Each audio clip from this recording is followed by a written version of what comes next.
Welcome back, everybody, to another episode on Misfit TV. This is the Buckets Only podcast, where we bring entertainment and sports, specifically basketball, to you.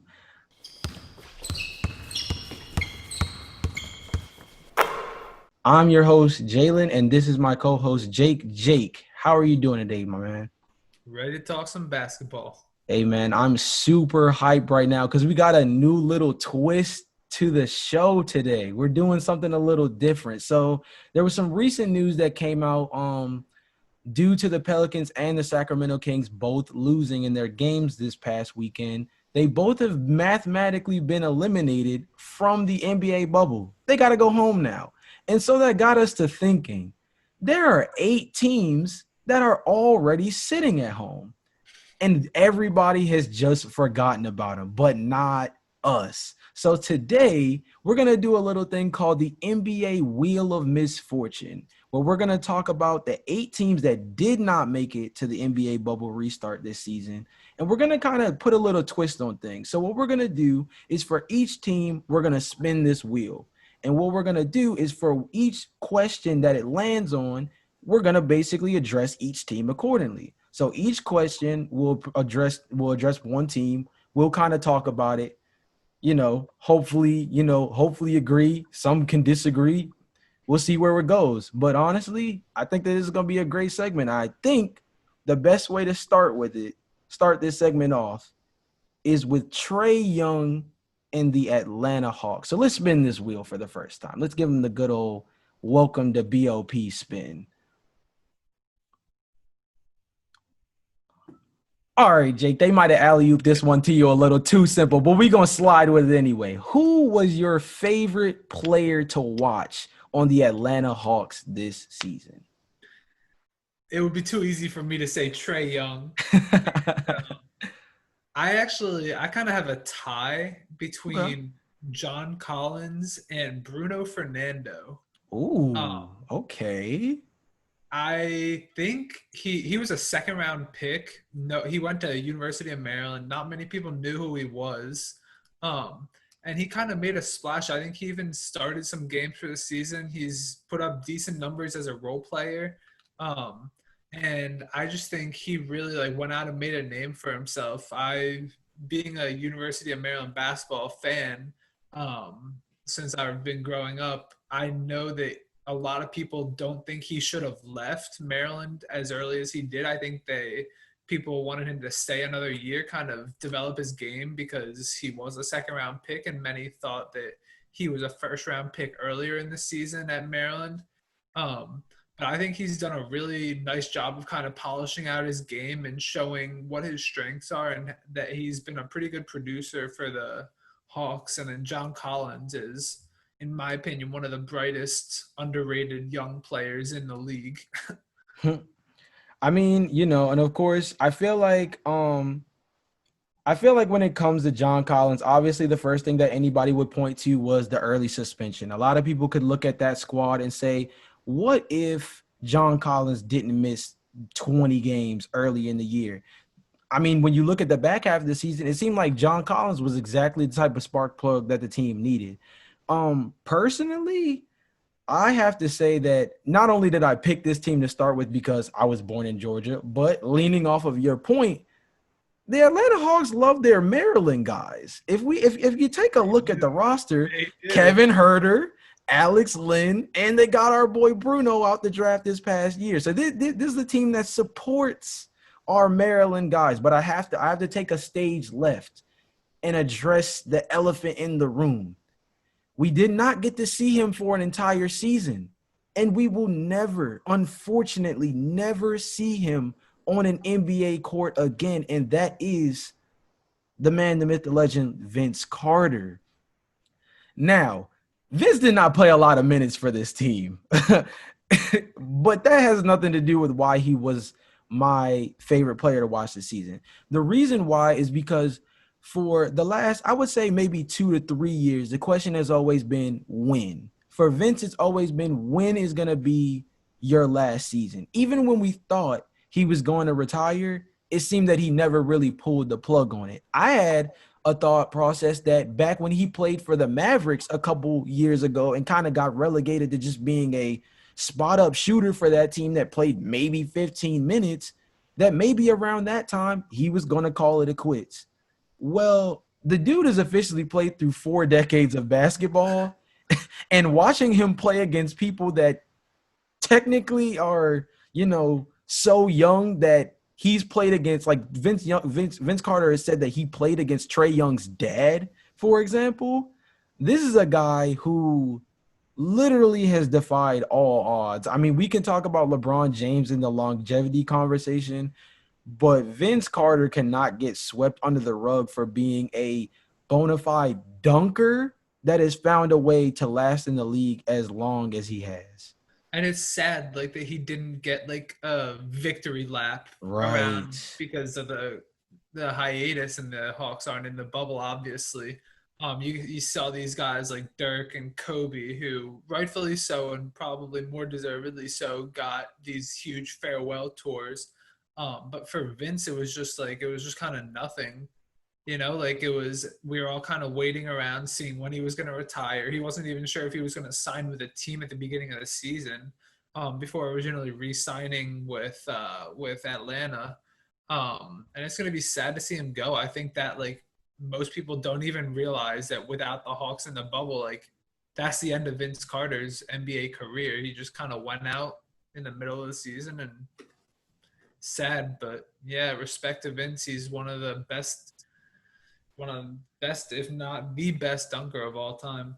Oh, for sure, man. I mean, honestly, I think it's going to be one of those things where you kind of just have to see a season where he's not there. Kind of similar, Kobe hit us with the Mamba out, Dwayne Wade, when he had his kind of farewell tour-esque, journey in his last season.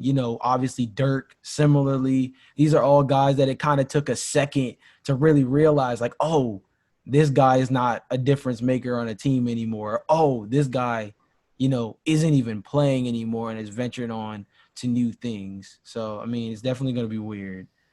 I mean, I think that might even be a good way to segue into our next team in terms of young squads that kind of need to figure out what direction they want to go, because they have that weird balance of young influxing talent and older guys that bring a difference to the team but can't seem to find a way to mesh. And I think that's the Detroit Pistons. I'm very interested to see where we end up landing on for this one, because honestly, this team has a lot of questions to go for it. So the question for the Detroit Pistons is, where do you think this team will finish next season? I mean, Jake, it wasn't great this year. I think they are going to be worse, honestly. Like, they have some young guys, but Christian Wood is a free agent this year.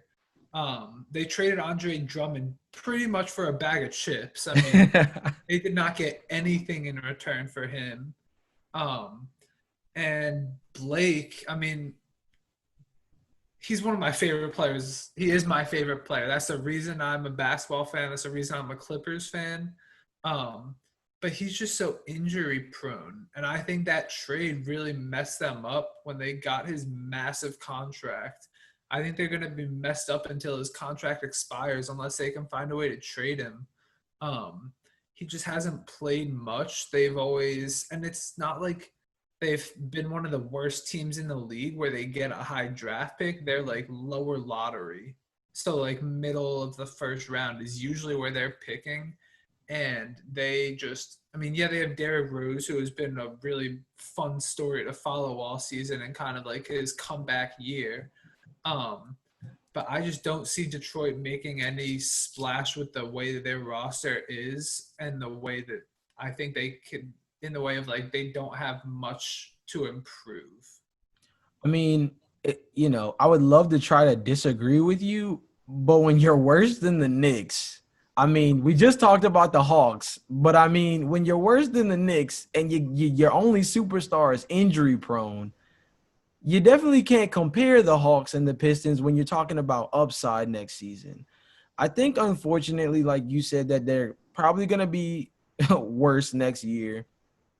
I don't see really any draft pick changing life for them, no matter where it is that they choose. And I think the biggest thing comes down to Blake's health. And unfortunately, similar to your old Clippers, that's one of those things that's rolling the dice. I think for the Pistons, the biggest thing is getting him healthy. And if he is healthy, they're in competition for the 8 seed like they have been in the last year or two in terms of Oh, having Blake. Blake For Griffin is still one of the better players in the league if healthy. right. It's just a question of is he going to be healthy? Because since he got to Detroit, he's shown that really no, he's not going to be healthy. Yeah. I mean, it's weird, it's weird to put somebody's or put a franchise's ability to succeed all on one player like that, considering the fact that a lot of these over the last, I would say 5 or 6 years or so, it's been the super team ideal. So the fact that one person for a franchise could really change life that significantly almost seems scarce nowadays. But when it comes to Blake Griffin, we're talking about a guy who came into the league as a dunker. He's the guy who took over television by jumping over a Kia Optima. That was what happened. Then over the years, he's kind of expanded his game in order to be able to, run the floor, truly handle the ball at the four position. He shoots threes now, which I know you guys would have probably loved having for the Clippers Oh, once upon a time. I mean, definitely. he's truly improved as a player. I think in spite of his injuries, it's just really unfortunate that when you look back at it, that has to be the X factor for their team. Because like you said, he's still a top, dare I say, 15 player in the league when healthy. I mean, I feel like you can probably debate that in terms of where he ranks within his position, but I'd I say would say 5.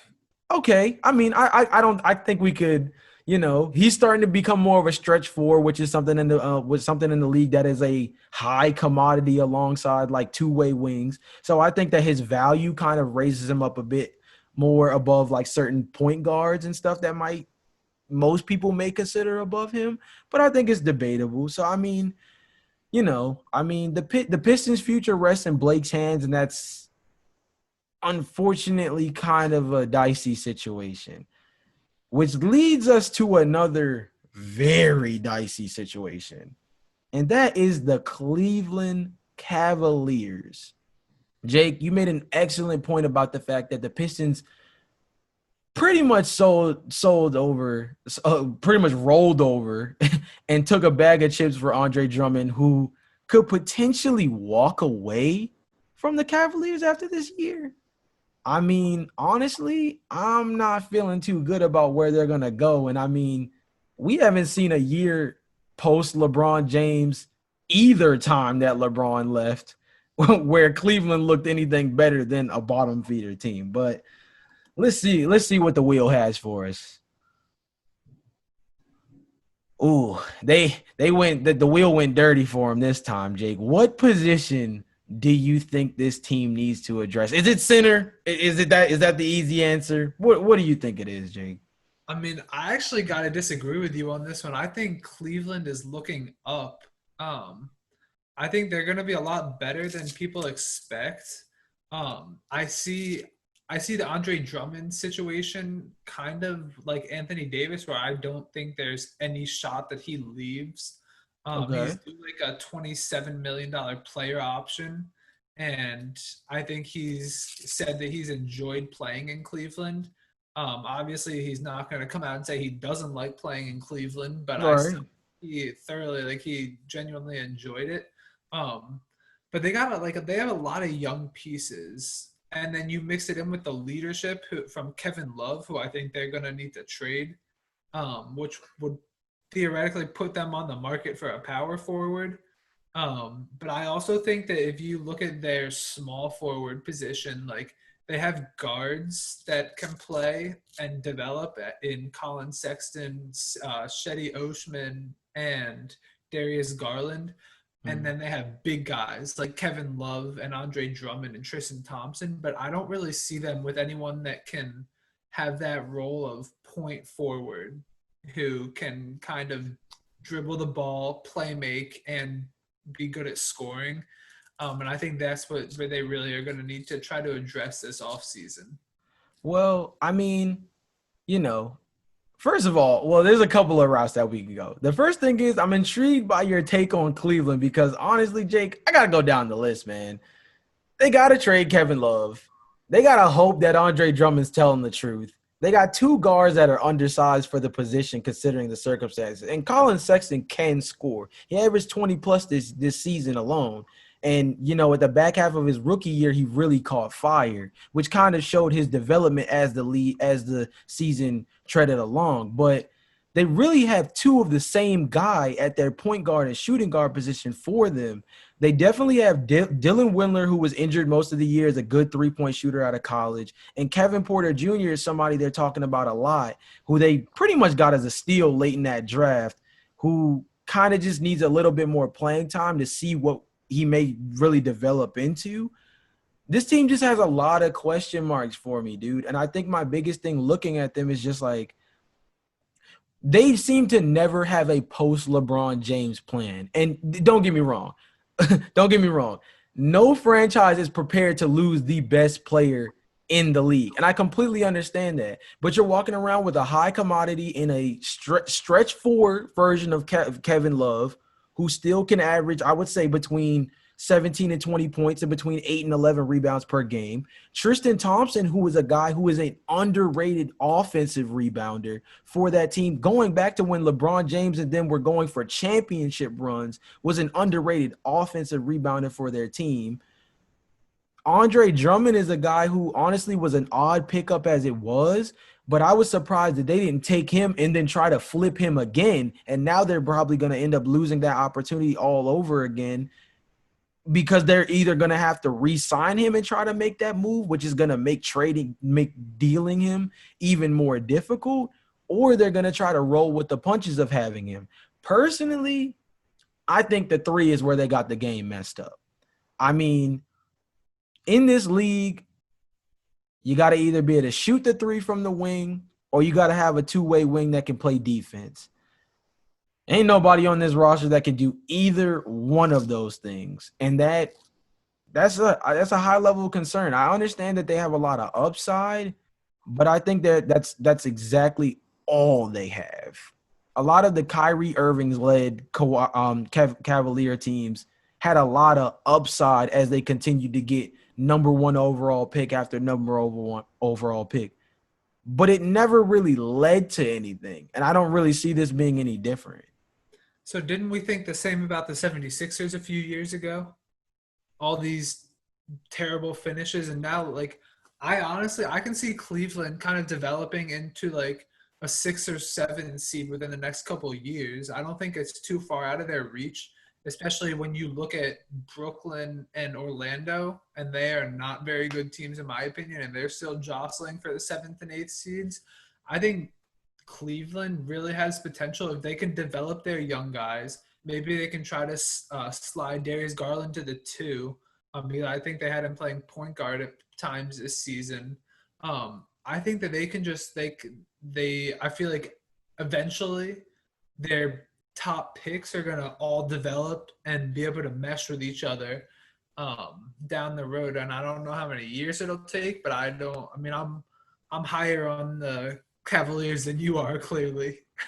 I mean, I think the biggest thing is, and maybe I'm just projecting a little too far down the line, but I think the biggest thing that I'm putting into perspective is that I know we've, for the last couple of years, played the weak East card, but this conference is getting way thicker by the day. I mean, Brooklyn was a scary team last year with D'Angelo Russell leading the way and Karis LeVert kind of starting to bud into something. Next season, they're strolling out Kevin Durant and Kyrie Irving as part of their core. They're going to have a lot of spots to fill with guys like Joe Harris and Spencer Dinwiddie potentially not being on the books.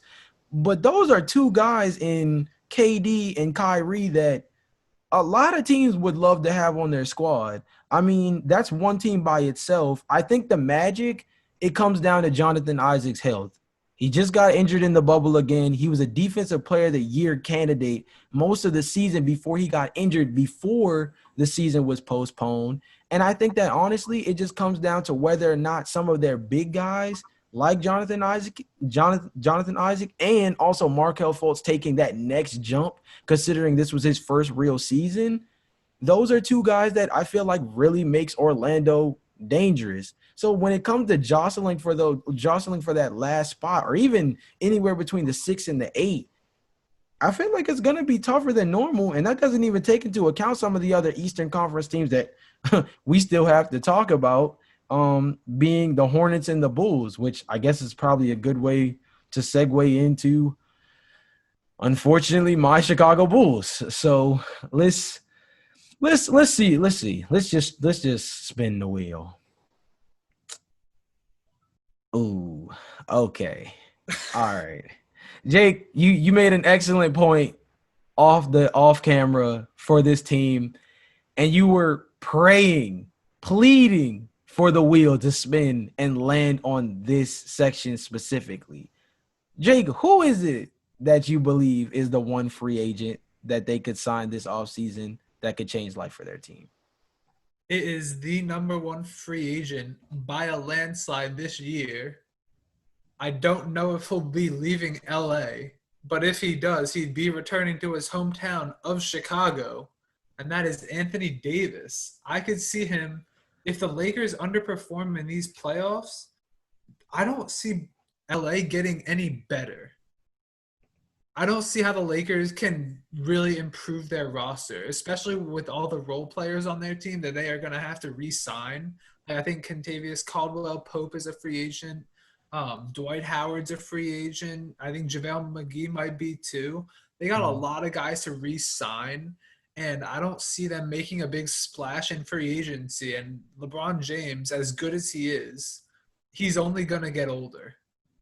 True. And if they don't make a good postseason run this year, how do they make it next year with Golden State coming back? I mean, if you look at this team, if you look at Chicago, they have, I mean, Daniel Gafford he's a bright spot. I like him.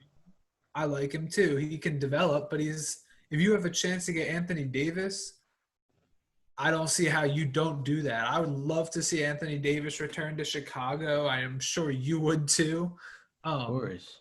Especially to kind of develop with this young team. They have Kobe White, Lauri Markkanen, Daniel Gafford. Like, they have a lot of young, promising pieces. And I think if they add Anthony Davis, I'd watch out in a couple of years. I think Jim Balin is a problem, though. They need to get him out of town.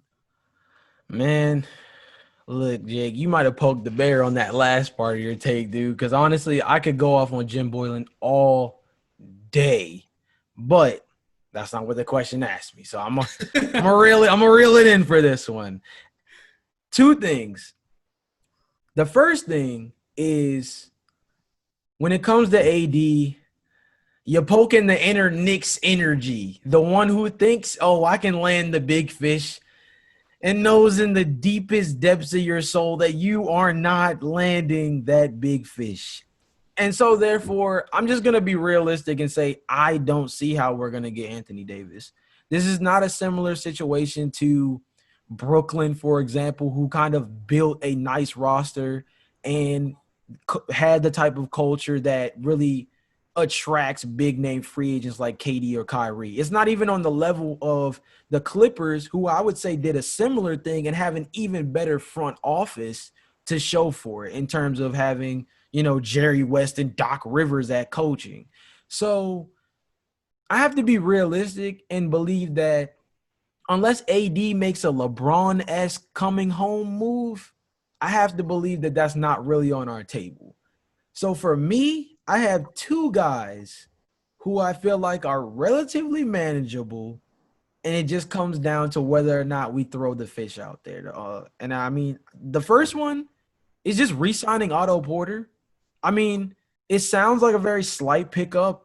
It sounds like something that's not very important, but when healthy, he shoots 40% from three and is an excellent wing defender. Probably one of the top 3 or 4 wing defenders from a stretch shooting perspective in the league as being a primary knockdown shooter. I would probably put him in the esque of how most analysts tend to talk about like Danny Green, but I feel like Otto Porter can get his shot a lot more often and tends to um play off the bounce a little bit more when it comes to like converting on steals, playing in transition, things like that. I feel like for our young team, him being a person who can shoot the three the way he does and is athletic in that way on defense is a good building block for our team.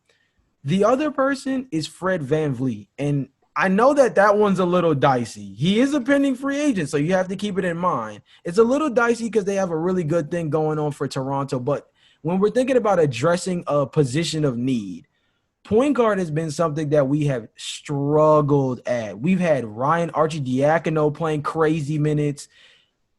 Chris Dunn is a guy who seems to have a on and off season in terms of he may shoot well from three, but he struggles defensively. When he's playing high up on defense, he can't seem to score more than 10 points per game.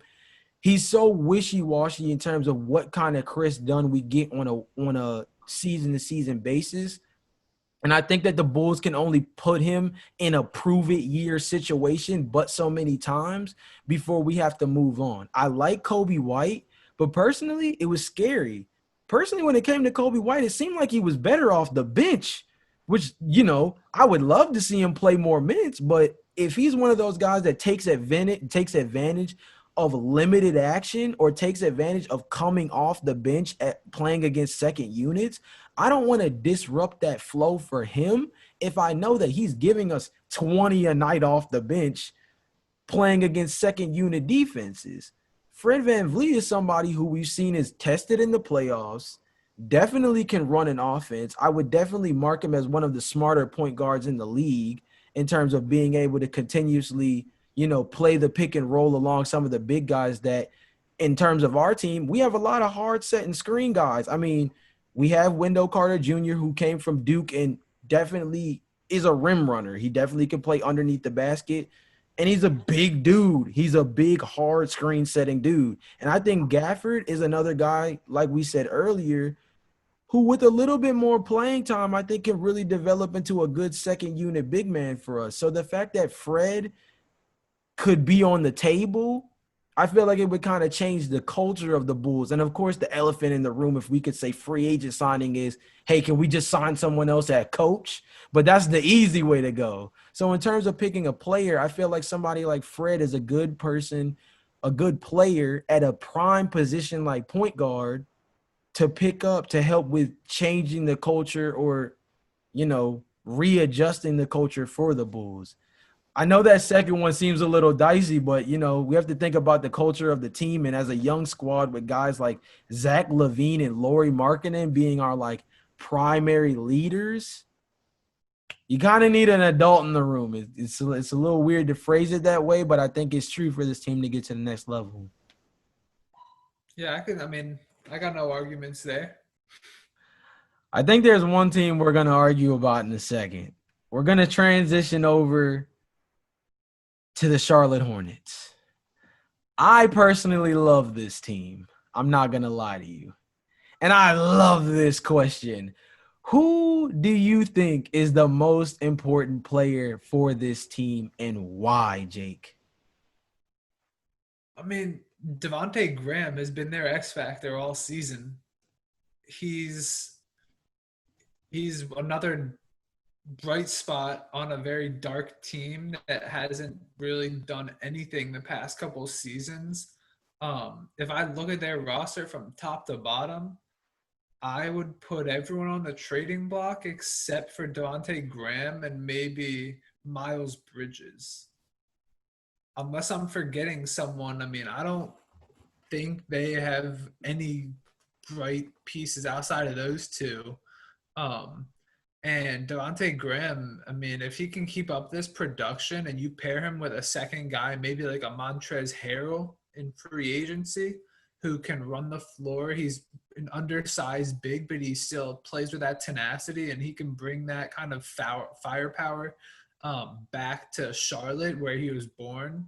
I think they could. I don't know. Devonte Graham is obviously, in my opinion, the most important player, but I think if they can put pieces around him, it'll really help that team. So now, Jake, we might have our first argument because I need some more respect for the Hornets, man. Devontae Graham, of course, is the bright spot. I think that he also is underrated in terms of the most improved player of the year conversation. Who he didn't even make it as a candidate, and maybe that has something to do with him and his team not making the bubble. But he took a big jump as one of the lead guards this year. But Terry Rozier is a good partner with him. I think that Miles Bridges is a very good spot at that three. Malik Monk is a guy who I know for years we've continued to say when he gets it together, but I feel like I gotta keep leaning into it. I feel like when he gets it together, we're talking about one of the most prolific six men from a guard from a scoring standpoint, in recent memory in terms of young guards. But these actually aren't even my players that I feel like are considered the most important. My most important player coming out of Kentucky is PJ Washington, dude.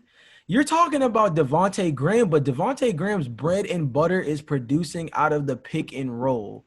And this year, PJ Washington showed us something that I did not see very much of out of Kentucky, and that was his ability to shoot the tray ball. This dude was going crazy from literally his first game where he hit 7 threes to put the whole league on notice. I think his ability to be a stretch four for this team and be a pick and roll partner for Devontae Graham opens up so much spacing for the team. It gives him a chance to be more of a prolific scorer for their team. It seems like all the Kentucky guys, especially from the big men position, tend to show you one thing in college and bring out a whole different bag when they get to the league. PJ Washington is one of those guys that I feel like at the four position, if he can continue to develop as an outside shooter the way he showed us glimpses of this year, he's a guy who can run the floor, definitely can be a shot blocker inside, a good rim defender.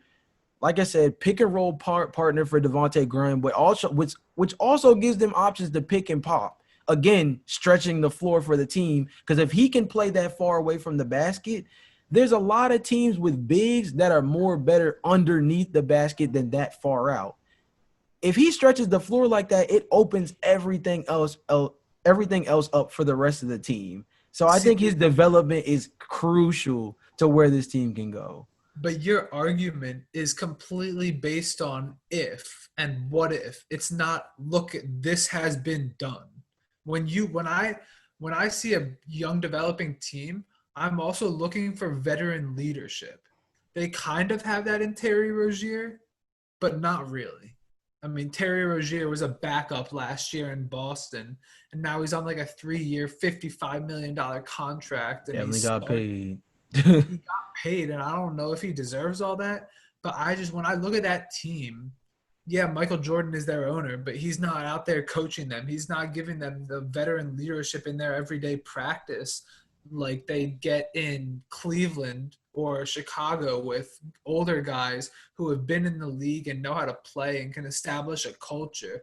I think, yeah, when you look at the individual players on Charlotte, they got a decent set of young guys, but I don't think you can just throw all of them together and expect them to develop because they don't have any veteran leadership on the team to kind of coach them in the right direction. I mean, I definitely feel like the biggest concern, of course, is if they develop. A lot of those guys are going to come up for contracts around the same time. So keeping that core together is probably going to be their biggest priority down the line. And I understand what you're saying in terms of Devontae Graham. I feel like his ability to run the offense has been very significantly underrated this year. And I mean, he was doing this out of Kansas, but I think that kind of goes back to the point of the pick and roll. This is one of those things that has been, crazy prominent lately over the last couple of years. I mean, obviously, Steve Nash made it something very famous long time ago, and it's kind of only developed more and more over the last couple of seasons in terms of turning, teams into more spot up shooters, spacing out the floor, giving all different guys an opportunity to, really produce on the court. I think Devontae Graham's importance to the team is significant, but I do feel like for a position like the four where they do lack a lot of depth, I think that PJ Washington's development is going to be maybe not the most crucial to kind of play off your point, but I think it'll be huge. Unfortunately, this next team we're about to talk about has way too many fours, and they need to figure it out. And that is the New York Knicks. I think that when it comes to the New York Knicks, we're not going to have anything good to say regardless. So, Jake, what player does this team need to step up next season? I mean, who do they have that who do they have that can step up? I mean, RJ Barrett, Mitchell Robinson, maybe. Outside of those two guys, they don't have. I mean, they practically signed every four on the market that last season. I don't know what else they can do and say, all right, you need to step it up next season and we'll be fine. Unless you look at stepping up in regards to development. And then I'd say RJ Barrett. I mean, he was number 3 overall pick. I feel like in a way, he underperformed for where he was drafted. And I still am very high on RJ. I don't think he had that good of a rookie year. I don't think he proved that to show that as much as he has. But I think that he really needs to step it up and take some leadership and really kind of show that he's the guy. And that, I mean, because New York, apparently, I think a couple of weeks ago, they came out and said that, like, their entire roster is up for grabs except for RJ and Mitchell Robinson. So they have those two guys, and I think if RJ can step it up, I'm not saying there's going to be a big jump in their production or there's going to be a big jump in the standings for them next season, but I mean, a better RJ definitely doesn't hurt anyone. Hey, man, I'm going to make this quick. The only way the Knicks go from here to here is if RJ Barrett develops as a ball handler. Otherwise, look, man, you can have as many power forwards as you want to, but if he can't get them the ball, doesn't really matter. That'll help them. But that doesn't turn them from here to here. That just makes them jump up a little bit. Amen. Sorry, Knicks fans. Next, we're going to take a look at the Western Conference with two teams starting with the Minnesota Timberwolves. And a perfect question for them is, keep them together or blow it up? I think you can keep this team together. I mean, when I look at them, D'Angelo had a kind of a down year compared to where he was last year with Brooklyn. Karl Anthony Towns, though, is one of the best big men in the league. And that's not even up for debate for me. You look at these other big guys who have all had great teams surrounding him. Karl Anthony Towns has never really had that, and he's still been a dominant center. And then I think they also still have Josh Okogie. He's a bright piece for them. I think Minnesota and Jarrett Culver too. Minnesota has some pieces together, and then when you mix it in with D'Angelo and Karl Anthony Towns, I think they can really keep the squad together. And maybe a few years down the road, I mean, I'm not saying they don't do anything. Maybe you trade a couple guys, but I don't think they need some complete roster overhaul or anything like that. I mean, a year ago, I would have said this would have been a great, great question, and I feel like it was on everybody's minds when it regarding this team. I feel like this year was kind of dicey. The transaction with Andrew Wiggins and D'Angelo Russell was something that we really didn't get to see a lot of the production from either side in terms of who really won or benefited the most from the trade. Play it out at least one more season.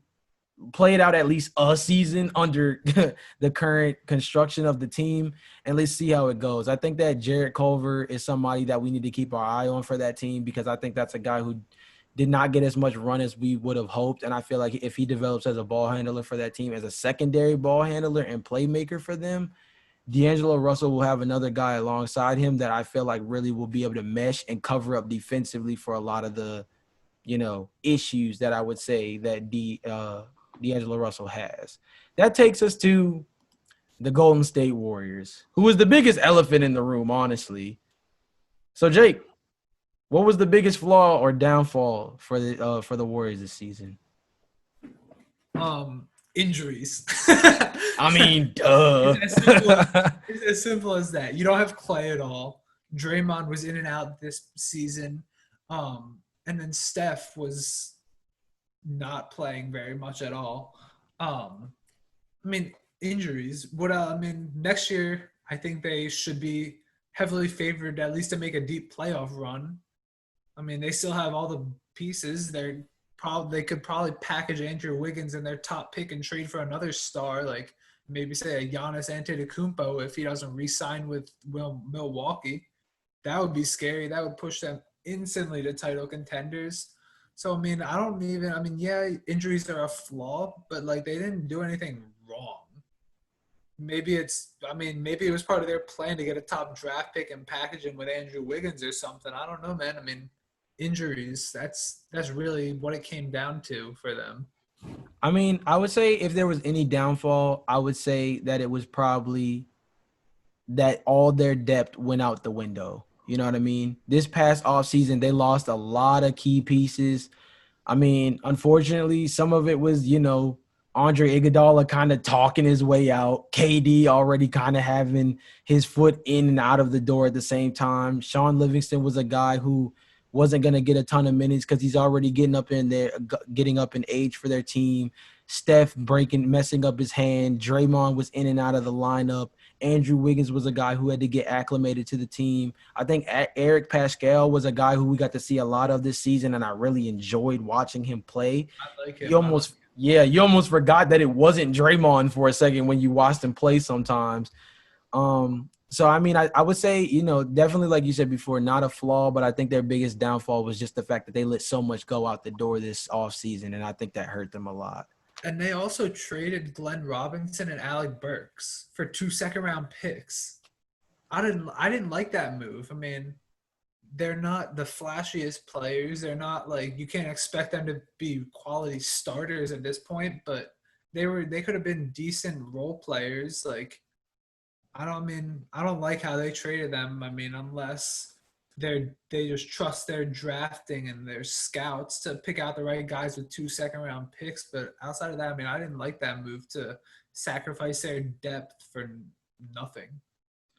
Yeah, I mean, definitely a tough year for the Warriors all over the place. But I mean, considering they just came off of a bunch of final appearances, I think it was about time that we gave them a break. And I think the universe kind of gave it to them. So, I mean, I expect them to be extremely dangerous next season, regardless, with bringing all their guys back. And, they have a top pick in this draft. So that is not a team that you want to see at the top of the draft making choices, because when you do, you are terrified that they are going to hit. Well, Jake, this has been the NBA Wheel of Misfortune, dude. And I mean, it was a great segment. I genuinely enjoyed it. Took a little bit, it was a little lengthy, I ain't gonna lie, but I mean, we had fun. So, I mean, this has been the Buckets Only podcast on Misfit TV. If you enjoyed our content, remember to like, comment, and subscribe. Jake, it's been real, man. We'll catch you guys on the next one.